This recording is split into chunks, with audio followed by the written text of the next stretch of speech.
Welcome to Not Milk Never Milk. Subscribe if you're lactose intolerant. You start by launching both apps. Open Krisp first and confirm it's active in the system tray or menu bar. Next, open Zoom, go to Settings, then Audio, and pick Krisp Microphone and Krisp Speaker from the drop-downs.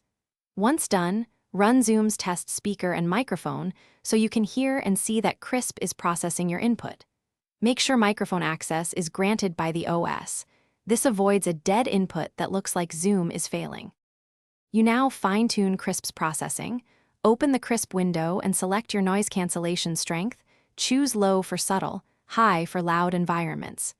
Then enable remove echo and any advanced toggles because they prevent reverb from room speakers or headphones. Next, check input sensitivity so your voice isn't clipped or overly gated.